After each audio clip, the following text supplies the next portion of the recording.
So, was House of the Dragon Season 3 any good? It was much better than Season 2, that's for sure, but it still doesn't quite reach Season 1 or even the early seasons of Game of Thrones. Hello there people, my name's Amanamaz and I have just finished House of the Dragon Season 3. I will be going into some spoilers by the way, so here's your warning. But yeah, it's good. It's an improvement on Season 2, which over time hasn't aged well in my opinion. It starts off great with the first 2 or 3 episodes. Then the middle lot of episodes are a bit meh. There is almost too much talking with not a lot going on. And then the final 2 episodes are really good. So luckily, it doesn't leave a sour taste in your mouth. I think the main issue with this season is that they changed a lot from the book. Even George R.R. Martin is taking shots at the writers. And to an extent, I agree. Like, I know what happens, but some of the changes either don't make sense or have been cut out entirely. There's a book character called Nettles and she isn't in it, but she and Daemon become a thing, which leads to later events. Whereas here, they've given her arc to Daemon's daughter. So the motivation for Daemon going forward, in my opinion, doesn't quite hit the same. And there's been many battles that have been cut out or shortened, or will no longer happen in the future because of these changes. So that's a bit annoying. But this is the problem of only having 8 episodes a season. 8 episodes aren't a season. I can't believe we've let this become the norm. It takes 2 years in production, so make 16 episodes at least. I'm not sure if the show had budget cuts or anything,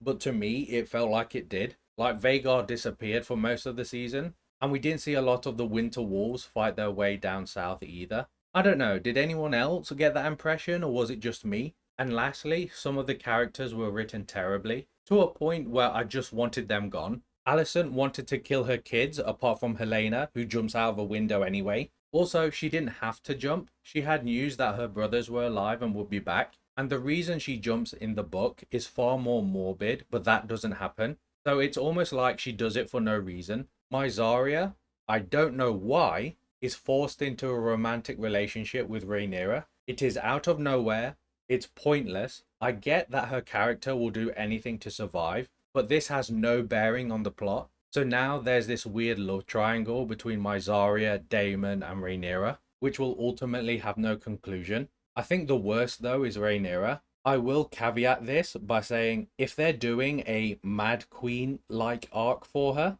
then they're setting it up well. It feels like she's making the wrong decision at every turn, while trying to be like her father, while mourning the loss of her sons. Like she needs a break, but she's so intent with the crown that she can't. And I suppose that's why the throne cut her. But after last season, I'm not sure if the writers did that on purpose.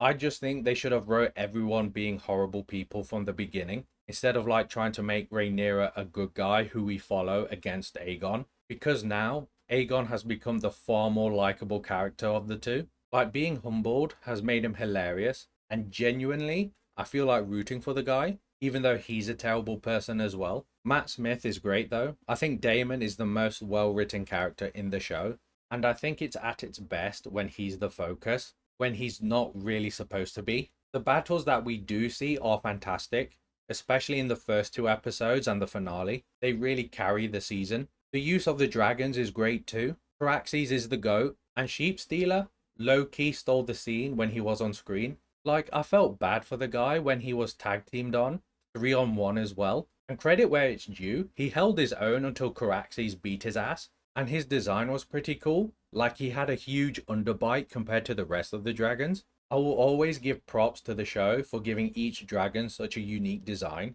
It makes them far more memorable. So yeah, overall, it's a good season. It could have been 2 episodes longer, and with a bigger budget to fill out those episodes, because there was a lot of material that wasn't used and I wish that they had. If I had to give it a rating, it would be a 7.5 out of 10. I retrospectively changed my rating of season 2 to a 6. I just hope that the final season really sticks the landing, because there is a lot that I'm looking forward to. But anyway, if you like my review, please leave a like and subscribe, that'll greatly be appreciated, and I shall see you next time, and peace.